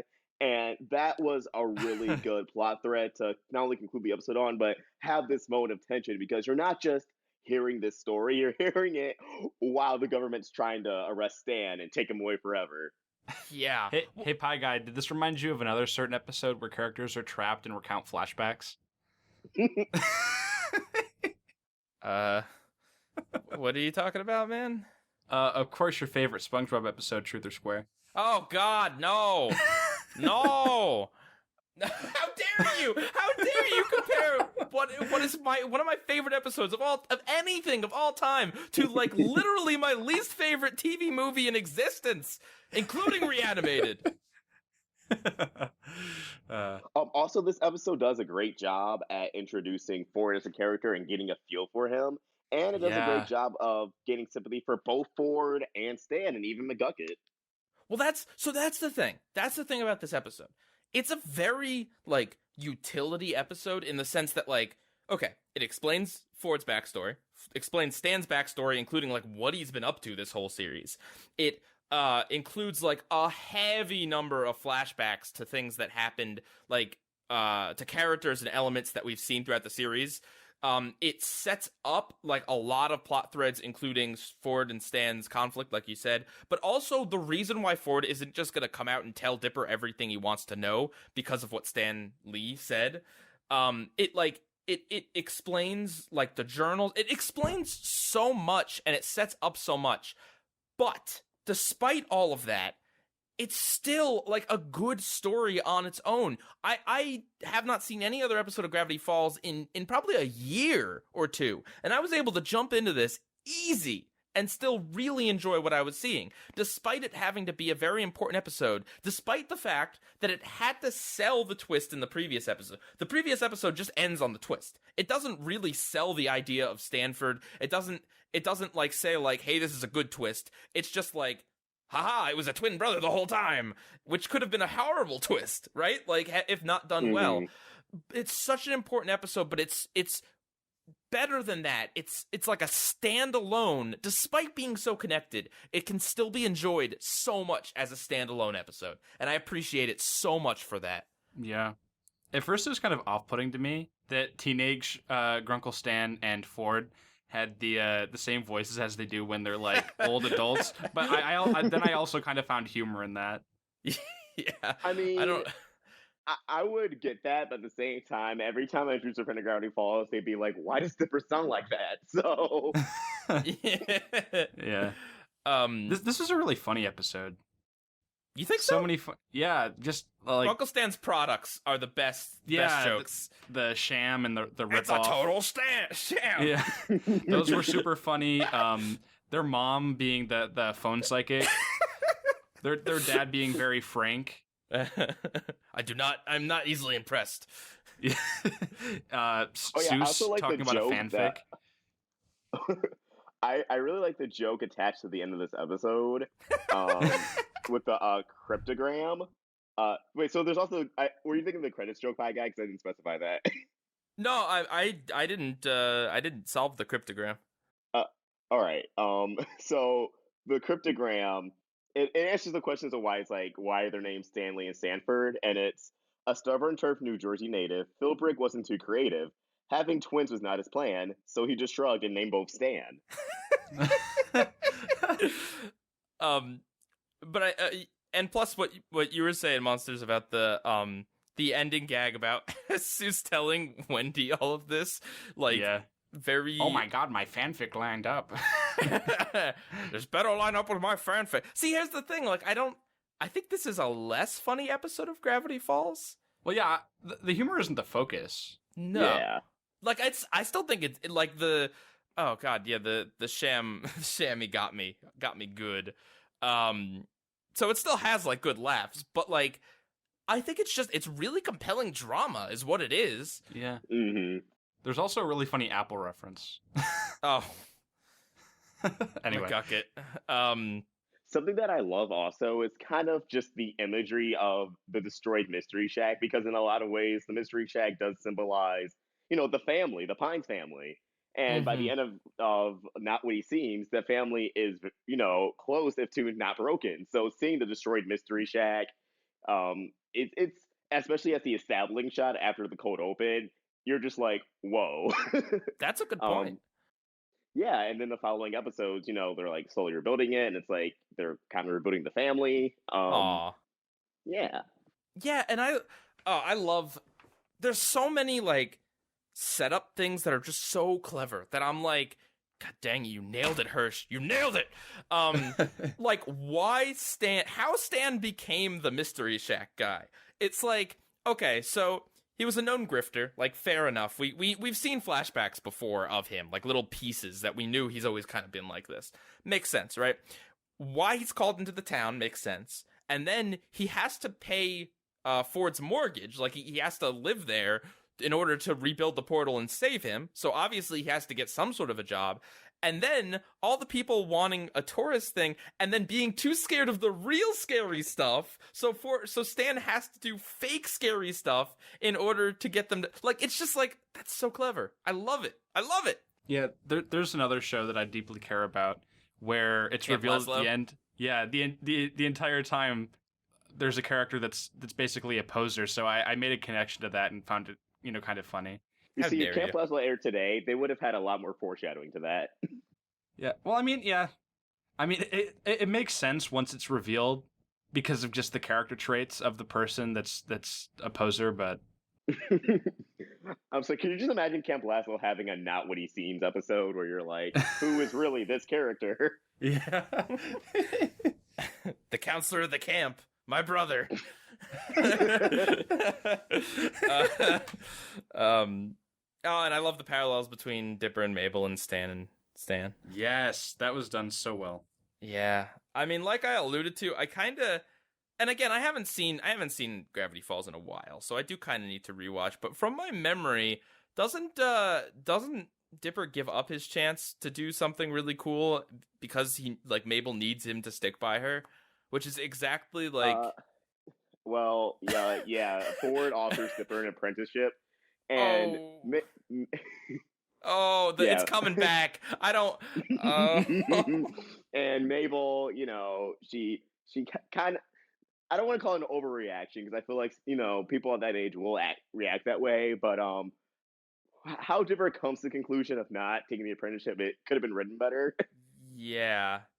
Oh, that's right. The whole deal is that he comes to the conclusion on his own, quote unquote, that he's not going to take the apprenticeship because it's just better. But Mabel's like, you don't have to do it, and he's like, no, it's good for me. And she's like, are you sure? And it's basically like she's, I don't know, it's emotionally manipulative. Is how it kind of seems. It's executed in a way where Dipper just gives in to Mabel. yes, but the show doesn't outright. The show tries to put it like it's the other way around or something. I don't know. But yeah. So I mean, it is kind of interesting, but yeah, no, the parallels are definitely there. Mabel does have personality. I'll give her that. She's got that over Dipper. And I love Ford. Ford's a great character through the rest of the series. It's very difficult to add a new character to the main cast, even if that character is technically been important to the show the whole time. But he comes in and he just fits in so well. It helps he's voiced by J.K. Simmons. Get me those pictures of Spider-Man. But yeah, this is a fantastic episode. I'm just thinking about it. Even the music. When I was first watching this episode, I remember being captivated by the music. And when the show was beginning to end, the composer was posting a musical score for for every episode each day leading up to the finale. So the full soundtrack for each episode. And this one's one of my favorites. Everything just sounds cinematic. Yeah. This episode made me feel nostalgic for when the Stans were growing up. Even though I didn't grow up in the 1960s, I don't know, there was just something really charming and innocent about it. Kings of New Jersey. Yeah, seeing Ford being bullied, so they're planting the seeds for that, and kind of setting up his isolation from the world because he doesn't feel like he fits in. Just that whole childhood adventure thing too, kind of earlier on when they discover that shipwreck and they want to make a boat and travel around the world. It's just I remember when I was a kid and I had those same kind of out of kind of insane desires to do these crazy things, and Is there a singular element in this episode that isn't a reference to something that already happened or something that gets paid off later? Is there anything here? I don't think so. I mean, it's oh god, that's just so and good. You said, it works as a standalone episode, but in context of the series, it explains so much. It's a really satisfying payoff. So, which is why I'm kind of excited to talk about Steven Universe, because I feel like Now We're Only Falling Apart is the exact opposite of this episode. But... Yeah. Before we get to that, anything else on A Tale of Two Stands? Solid episode. I don't have any complaints about the episode. It's one of my favorites for sure. And it came after I believe 5-month hiatus. Oh no! Oh, the Gravity Falls feelings are all coming back. Yep, I remember. Wait, it was. Was this the big one? Hiatus. This wasn't. Okay, this wasn't the big one. Yeah, the big one was between season 1 and season 2, which was one day short of being a year. Oh, Gravity Falls, man. Well, we're in the biggest hiatus now. Until Gravity Falls, until the Gravity Falls live action Disney movie in 2086. Oh Lord. I'm hoping they produced by M. Night Shyamalan. No. Whoa. I think they're gonna do something eventually with Gravity Falls. Well, I mean, if you read the comic book, Shmebulock says some interesting things at the end. Oh yeah, like he kind of hooks on to like the idea of something more, but it's profitable. I'm assuming because I think I remember seeing Alex Hirsch like on Instagram, like in the recording booth for Owl House. So like you have Hirsch at Disney if he's voicing a recurring character. Mm-hmm. So I feel like eventually they're gonna try to do like just one more special or something. Yeah, I mean that's his baby. But I've always admired that about Gravity Falls, that Hirsch had a story that he wanted to tell in 2 seasons, and he told it in 2 seasons. And I mean, don't get me wrong, I definitely think there is room for more. I would watch a whole series just about young Stan and young Ford. I mean, I'd watch a series about old them, but I'd also watch a series about the young mystery twins. I mean, there's like the 4th comic in the book is just a story of them as kids solving a mystery. Like I'd watch that. Yeah, I know Disney was originally pushing for like another season, and I think at one point, if there were going to be three seasons, season 2 would have ended with Not What He Seems, and I think a 3rd season would have benefited from like, I think we definitely would have had an episode that it's just set entirely in the 60s, just following Stan and Ford for no other reason than just pulling our heartstrings, but yeah. I mean, I could see the comic being an episode. That definitely seems like. Oh yeah. I can't come up with any criticism for the episode. God dang it! I need to be cynical somehow. Longer. It should. Yeah. Why isn't it 38 minutes? Gosh darn it. But that's what's nice too, is that it's not like an hour-long episode, so it doesn't even drag. Like it's like, Yeah, I think the only like semblance of a complaint I can think of is that the government agents may have been handled like too quickly because you never see them again. But yeah, that's all right. But I mean, I think their dismissal was hilarious. Do you know who Nick was it Nick Offerman, one of those guys? Yes. Or He's Nick the guy Kroll? from Parks and Rec, right? Wait, Nick Offerman. Yeah, Nick Offerman. And then I think the other guy was someone too. But yeah, but I mean, even to defend that like point of criticism, I will say we needed an example of Ford being cool. Like the fact that Ford handles it so well is like okay, we've seen his backstory. Like, what's he doing for the show right now? And it's like he's still upstaging Stan, because like honestly, if Ford didn't come up with something, Stan would have had some solution to this problem somehow. It probably would have involved more punching in the face. But Ford came in and just elegantly did it. Oh, and that's a good joke too with the Mabel drawings that he's reading off of. Oh yeah, he's reading Mabel's doodles. Isn't it the Snatcher? I think it's the Snatcher. Yes. What has science created? But yeah, okay. So that's A Tale of Two Stans. Now we're going to talk about the Steven Universe episode, Now We're Only Falling Apart. So this episode had a much bigger responsibility. Not that the creators of the show could respond to this, because these episodes were finished like ages ago, but it had a much bigger role because fans were very divided on A Single Pale Rose. Yep, I was someone who was not content with the reveal. I don't know, Vox. Did you have any idea of what was going on in the fandom? Maybe? Oh, yeah, okay. So, here's the thing. I was never big on the idea that Rose Quartz was Pink Diamond, but at the same time, I always had a hunch they were going to go for that direction. Mm-hmm. And I remember the night the episode aired, I posted a video right before it aired. I'm just like, hey, guys, just prepare yourselves, because like I've come to terms with that Rose Quartz is probably Pink Diamond. Then the next day I posted a video, I'm like, what is going on?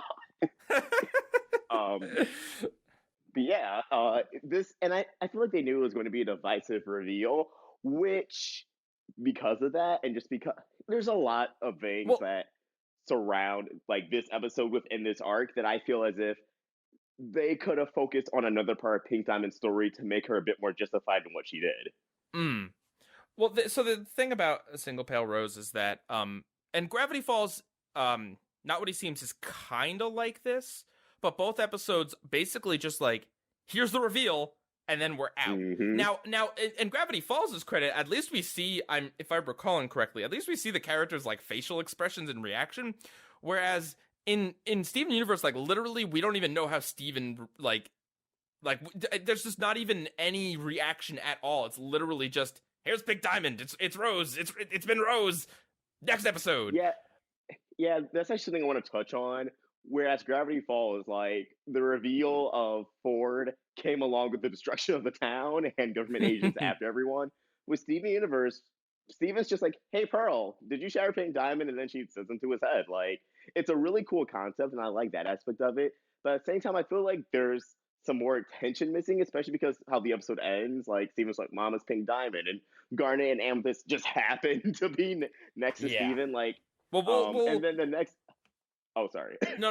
I just want to take it back a second to just give the synopsis of the episode real quick, because there's definitely a lot I want to get into too. So essentially, after the previous episode revealed that Rose Quartz has been Pink Diamond the whole time, and that whole like, oh no, Pink Diamond was shattered, that was a complete fake job by Pearl and Rose Pink.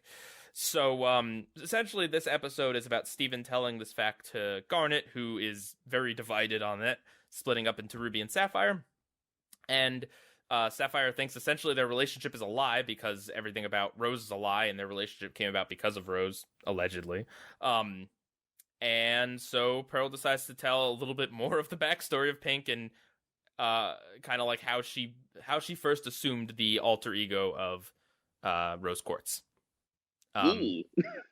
So, all right, well, Monsters, again, what's your take, having even less knowledge on Steven Universe? So, I'll say for this episode, if you have little to no idea about the idea of fusing or just kind of like the hierarchy of gems in general, you will have zero idea what's going on, because that's at least how I felt. There's a lot going on in this episode. There's a lot to explain, and there's a lot of intricacies. And after the fact, I tried to look up some of the stuff so that it made a bit more sense. But even still, I'm a bit clouded on it, and it's not as easy to pick up on if you haven't seen much else of the show. Don't feel bad about that at all, because I've seen every episode. I was not a diehard fan, but I'm pretty into Steven Universe, not as much as Vox, but watching this again out of context with the series, like not watching the episodes around it. I mean, I know what happened before and I know what happened after, but just like, okay, tonight I'm going to watch this one episode of Steven Universe. I really couldn't find myself getting invested. Yeah, the thing is, whereas the Total Two Sands was this triumphant, like it was a really grand episode. Now We're Only Falling Apart is very by the numbers. Like, none of it feels like, oh, this is the answer I've been waiting for. It's just like, okay. I mean, and even the episode even begins with just like regular Steven Universe music, just like da da da da da. Well, Amethyst is like, Rose Quartz is Pink Diamond, and I'm like, okay, this is not the track that they be playing right now. Yeah. And the thing is, this episode also ends on a cliffhanger. Yeah. And I like this episode, I do, but like, I don't know, it's just kind of really Steven Universe I don't think it works like out of context. I think really it's like, in order to be engaged with this episode, you have to care about like Pearl, and you have to care about Ruby and Sapphire and Garnet, and you have to care about Pink Diamond. And like, I care about these characters, but I'm not like diehard invested, and like, especially not right now, not having watched episodes previous to it, just randomly watching it. I come in and I'm just like, wow, they're really selling you on the lore. It's all about the lore and the backstory. And this, like, I don't feel like I watched a story. I feel like I watched like this weird, like, jagged puzzle piece that's like, well, if you watch like, you know, an episode before it and then like 4 episodes after it, you'll get maybe like a full piece of the puzzle. So I think the problem with this episode, at least from a storytelling perspective, how you said like you're getting kind of a piece of the puzzle, is because you're going into this to get more answers about Pink Diamond. But the thing is, you learn about it from Pearl, who came into Pink Diamond's life like pretty much halfway through it. Yeah. To the, you know, like, so we just learn things from Pearl's perspective, but that doesn't do a great job of justifying Pink Diamond as a character. Like, if if maybe they used this to elaborate more on Pearl, then it could have been a bit better. But at the same time, it wouldn't have worked that way because the reveal was Pink Diamond, not Pearl. Like Pearl was just a part of the reveal. And by the end of the season and Change Your Mind, you see a lot more of the abusive past between the other Diamonds and Pink. And I feel like that should have been explored a bit more here because all you really get is like Pink trying to talk down to or try to reason with the Diamonds, and they're just like, no. But it's like a montage. Like it's not even. Yeah. It's Steven Universe, and I like this episode. I'm, but it's just my frustrations with this series are just like I just feel like that underwhelming episode. I guess, and it's just like Steven Universe has this weird focus thing where it's like it doesn't want to focus on the big crazy important stuff. It would rather focus on like, let's have a fun little jaunt with the amethyst. And it's like this is a really cute story of like why she decided to like pose as a rose quartz, but that doesn't really answer the question of like her motivations for like starting a war. Like, you know what I mean? Like it spends more time focusing on her fun little trip with the amethyst than it does on her actual motivations for starting the war. And it's like, exactly, it's here's a cute little slice. Like, it's like, great, I'm sure I could find like a wonderful little cute day that, you know, history's like worst monsters spent with their families having a fun little day at the picnic. But that doesn't, not that I'm saying that Rose Quartz is like history's greatest monster. I'm just saying, because I'm not against Pink Diamond. I'm not against Rose Quartz being Pink Diamond. I think she's supposed to be a conflicted, interesting character. That's just not always shown in the way that they intend, I guess. Yeah, I think because really like I want to argue like Large from the Stars up until Change Your Mind is kind of just one big arc of the season, or of the season. Even though there are like tiny episodes in between, but like because everything's building off one after another, I feel as if this episode didn't have time to set things up for the future of the season. Whereas Untitled Two Stands did, which again I feel like that had an advantage. Yeah. Well, I definitely think A Tale of Two Stands also decided to close out the little story of the secret agents, whereas now we're only falling apart. In addition to trying to deal with the aftermath of like Rose Quartz being Pink Diamond, also decides to set up this conflict between Ruby and Sapphire, which like I like that I don't know, like their conflict is, it's just like I have a hard time describing this because I feel like people are going to be like against me if I'm like not talking nicely about the show or think that I don't like the show, but I do. But it's just like it's a weird time to set up a new conflict, and I feel like they felt rushed to like finish the series or finish this season. But like, why did they have Letters to Lars and like all these other episodes that like don't do much? Like, why do that? If like, why couldn't we have just gotten an episode about here's how everyone feels about what happened with Rose Quartz and Steven Universe? It's interesting that they tried to tie it with Ruby and Sapphire and the marriage and all that, but I feel like ultimately there's so much that they try to do in those 5 episodes that it's like, what is even going on? Bismuth, like, come on, man. Now, correct me if I'm wrong, but Keystone Motel happens before this episode, right? Yeah. And in Keystone Motel, it's the conflict between Ruby and Sapphire again, and Sapphire again is also the very emotionally charged one, right? Well, no, Ruby's the emotionally charged one. Sapphire's the one that... Oh, well, yeah, yeah. That conflict is very not interesting in my opinion. Well, I will say this, like, looking at A Tale of Two Stands in comparison, A Tale of Two Stands, the conflict between Stanford and Stan Lee is like this complex, this inferiority complex that's been building and like having these twists and turns for like decades upon decades. So Stanford accidentally, and we don't even, accidentally, the way Stan tells it anyway, ruined Ford's chance to getting into college, but then Stanford doesn't stick up for Stan when his dad kicks him out, but then Stanford wants like, there's just a lot that goes on, and it's like, I come out of that feeling like, wow, this is a complicated relationship where neither Stan nor Ford are, quote-unquote, the good guy or the bad guy. They've both got issues with each other, and they have to work it out, and it's a complicated relationship, and that's good writing.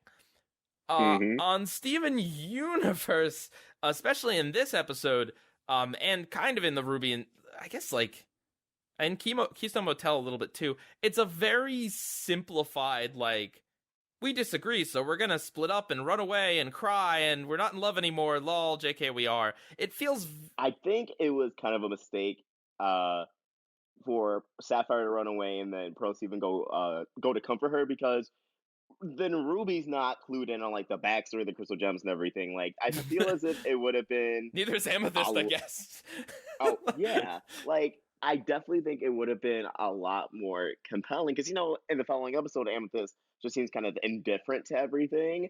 Yeah. I feel as if it would have it just feels weird learning about Pink Diamond, but only like a third of the team knows about it. Like I always imagine like an episode like this would incorporate like maybe Ruby and Sapphire should infuse so we can get like their individual thoughts, but like instead of unbubbling this in the question, or not the question, Maid of Honor, it probably should have been here.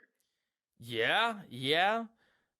But it's just, yeah, I mean, I feel like them, I don't know, it just kind of feels a little forced. Like, I get that they don't agree on this particular issue, but it's like the Steven Universe thing of like one character has to run away and then we can only follow Steven, so we only get that one perspective. Like Monsters didn't see the other episodes, so you have no idea what happens with Ruby and Sapphire. Like, yeah, it's just, I don't know. It's just kind of weird. Like, it's storytelling wise, Steven Universe is very strange.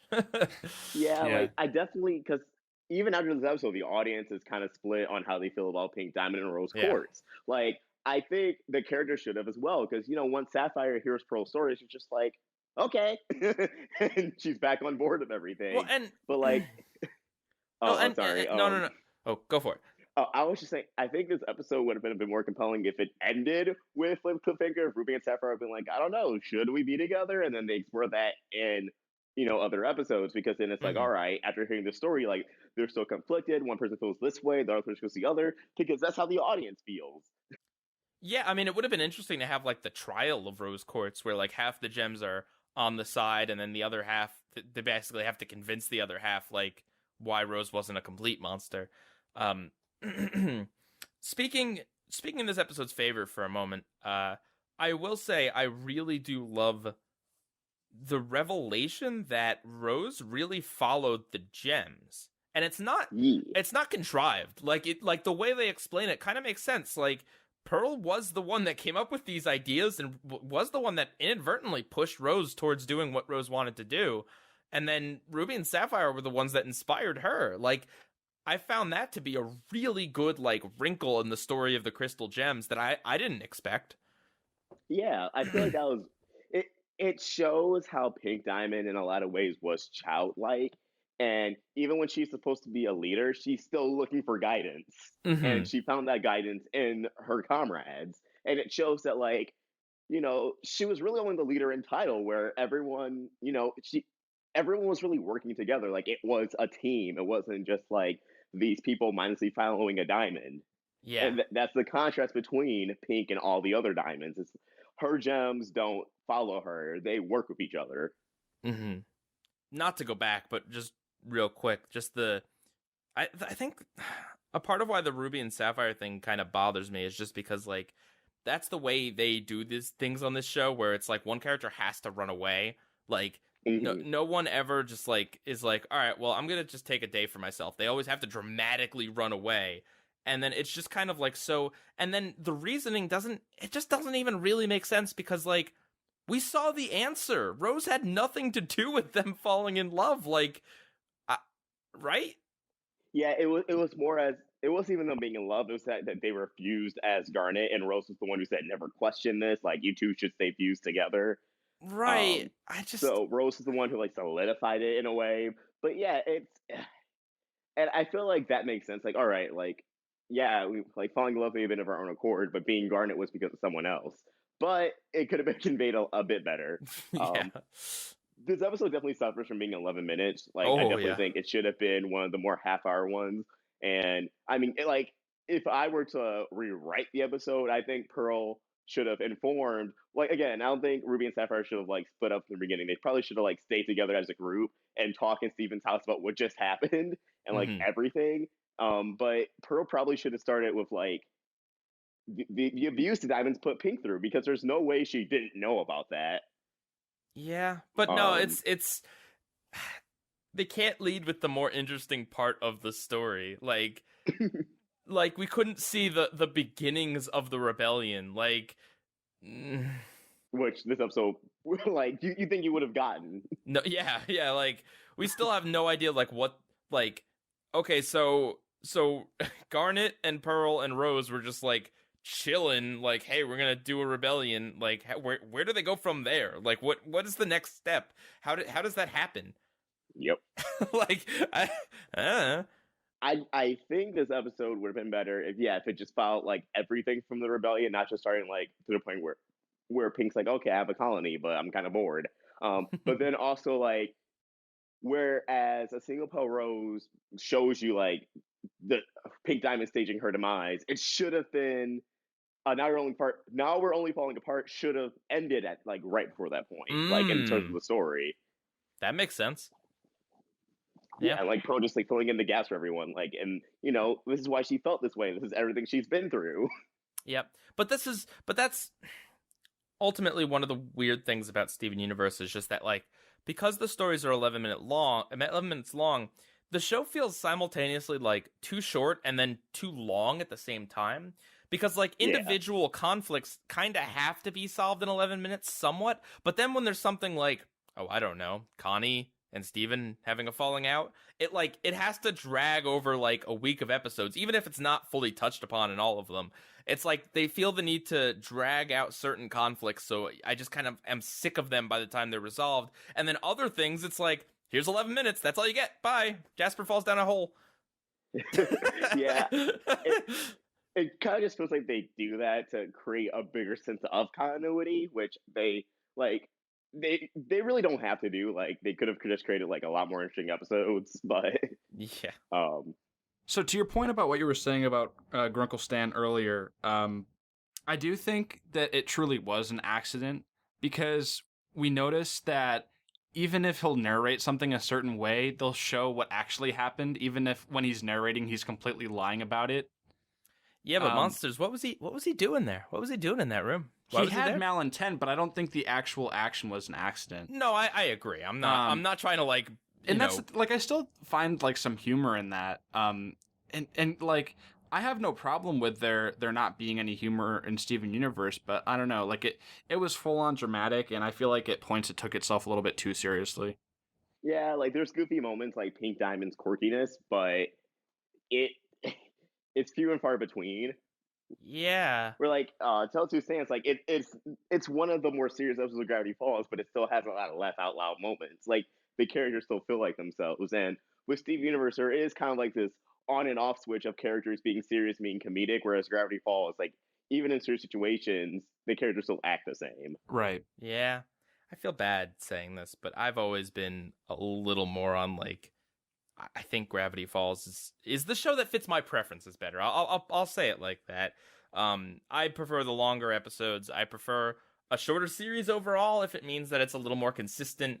I prefer the humor in Gravity Falls. I prefer the visuals a little more too. And I'm not trying to crap on Steven Universe. I've always kind of found Gravity Falls to be the better show personally. I mean, I don't know why anyone should get mad at you for saying that, because I kind of agree. But at the Steven Universe fan base, the internet, at Tumblr. I mean, to Steven Universe's credit, I liked when I watched the episode. You know, you can go back and listen to me talking about it like a year ago or however long it's been. You know, I enjoyed the episode when it was in sequence, and I do still think that Steven Universe is always I don't know. It's weird. It's like it's got that spell where when you're hooked into the lore, like you're really interested. And even though it doesn't give you like a ton of backstory, it still kind of gives you a little bit more information about the characters. And it is a very cute episode. I will say that. Like from a Rose and Pearl perspective, it is very cute. I know I go on a lot about the Steven perspective, but it was really cool to get A Tale of Two Stands narrated from like between the two stands. Whereas in Steven Universe, I guess it's more than just Steven's perspective in this episode, kinda, but it's still is only like Pearl's perspective on the history. Would have kind of been cool to get like Yellow and Blue's perspective on what was going on with Pink Diamond and Rose. Yeah, seeing it from an outsider's perspective, but I mean, at the same time, I mean, they might have had their speculations, but it was really only Pearl who had that intimate experience with Rose, or what should I call her, Rose or Pink Diamond? No one knows. Color. Yeah. Steven's mom. Yeah. Did you still have any questions about Steven Universe or about this episode? I mean, it's not that I have any questions. It's just like, I don't know. I was very confused. I'll say this. Even if I didn't really know a lot about the show, some of just the backstory information I did know. Like, I did know that Pearl had some intimacies with Rose. So to kind of see that realized was pretty cool. Mm-hmm. But I will say that, to be completely honest, it really didn't generate any more interest or intrigue for me to watch more of the show. Well, yeah, because it's very inaccessible at that point, at that Right. episode. And I mean, you know, it's any individual episode. It's not, we talked about it earlier that any episode could be someone's first of anything, really. Yeah. Podcast, TV show. And that's not to say that every episode has to be designed to be welcoming to newcomers. We'd never get anything interesting and complex if everything had to be episodic, or else, you know, it wouldn't sell to people or whatever. But Right. I mean, the elements in A Tale of Two Stands, if I was someone watching this for the first time, the elements in that episode that I didn't understand, I feel like I would still be drawn in enough by the general drama, even if you had questions about like, well, why, you know, what's up with the journals? Like, why is Dipper so excited about them? And like, what's going on? Well, that's the thing too. Like, I mean, I don't really care what's in Ruby's letter, but like to see this really, really tense drama between the two stands kind of unfold is something that I really want to see more of. Yeah, you know what? That's something we didn't talk about. It's in my opinion the best part of the episode is the fight between Stan and Ford when Ford gets pushed into the dimension, the portal door thing. Yeah, that part, that argument, that like, well, if it's my book, then I'll burn it, and it's like you can't, and like everything about that is so. Well, it's a parallel to what happened earlier in the episode where Stan didn't mean to ruin Ford's life, but Stan was still careless. Stan still let his like anger with the situation get to him, and through not like his fault, but through events that like, you know, he kind of caused, Ford gets pushed into that portal. Yeah.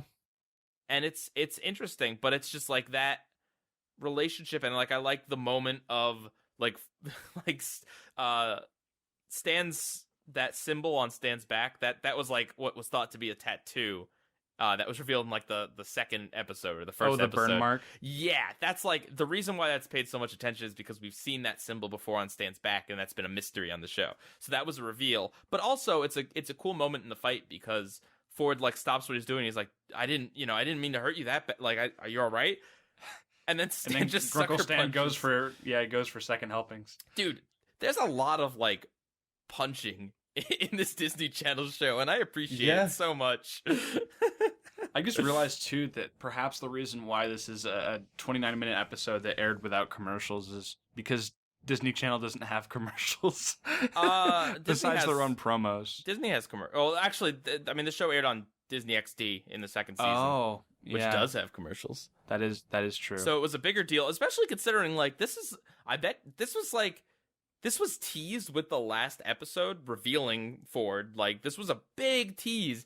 I'm sure they could have gotten a lot more marketing money if they had like, I don't know, made it into like a 45-minute block with just a ton of commercials, or an hour block with a horrendous amount of commercials. But you know, give Disney XD credit that they didn't do that. Yeah, and I'm genuinely curious, how many specials, like how many longer than 10-minute episodes does Steven Universe have? Okay, so there is the first Bismuth episode, just called Bismuth, which is 22-ish minutes. There's Gem Harvest, which is another one that's that like 22, 28 minutes long. Mm-hmm. There's a lot of like debatable, like they're kind of like story arcs, like you could put them together, like the whole the Stephen Homeworld arc. Bombs. Yeah, But even more specific, you could say like from Stuck Together into like, I don't know, the end of that arc. You could say that, but that wasn't broadcast that way. It's not like officially that way. There's those two, there's Reunited, and then there's Change Your Mind. So do you know if the other episodes with this arc aired on the same night as this episode? No, it was a week-long event. One. Wow. So, yeah, that's interesting, because I was going to say, if there wasn't really too many other Steven Universe extended episodes, you know, I know how insistent Cartoon Network is on getting that 11-minute formula down, and, like, even when, you know, E and JQ approached them with Cartoon Nexus, they were like, this needs to be 11 minutes. It can't be any longer, so. I mean, on one hand, they did have Reunited within this arc, which is a half-hour episode. Like, now you're on the front part of the beginning of this arc, kind of, even though it takes place after Singapore, like how they aired it. But on the other hand, you have episodes like Gem Harvest that were a half hour, which, you know, it's a fun episode that introduces Steven's family, but it's not a story episode. Like, of all the half hours, it's a Thanksgiving special. Yeah. All right, are you guys ready for the verdict? Which one you guys preferred more? Yeah. Yep. All right. I don't know if you guys could imagine, but I'm gonna pick A Tale of Two Stands on this one. Oh yeah, What? Two Stands. No way, me too. Yeah.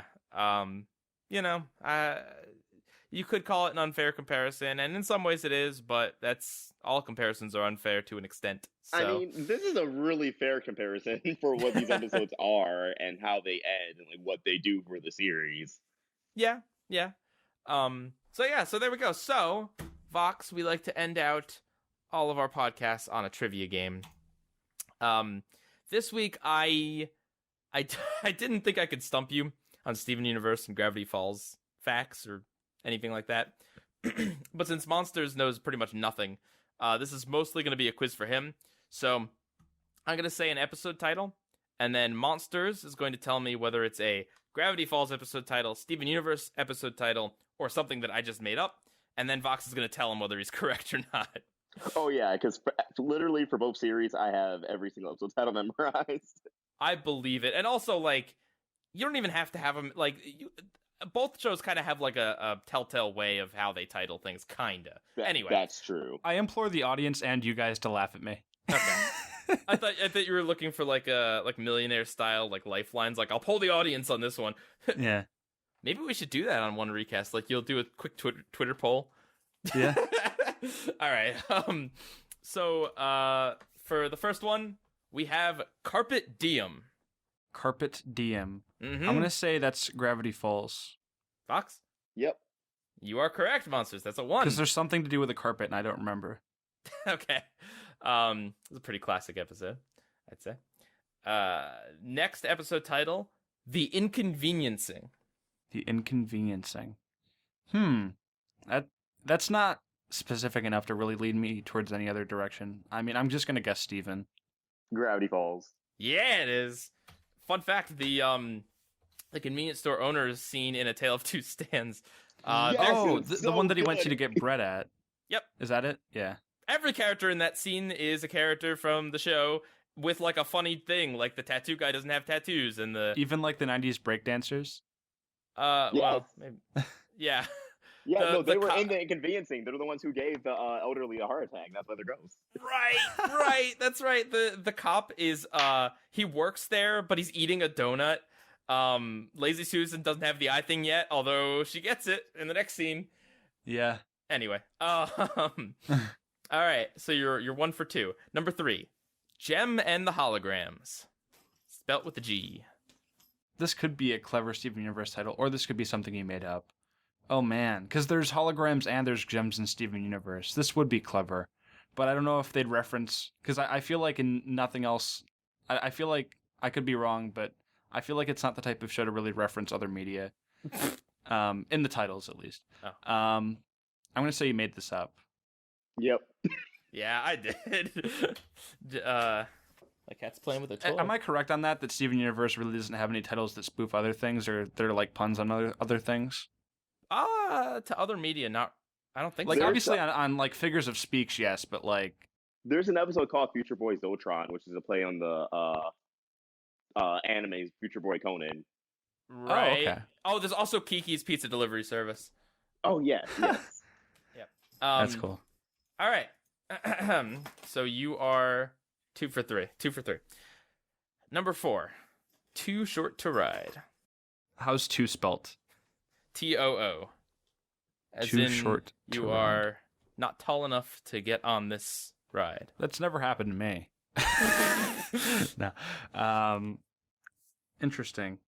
I'm gonna guess Steven Universe. Yes. You are correct. In what context? Is that like on the boardwalk or something? Yeah. Yep.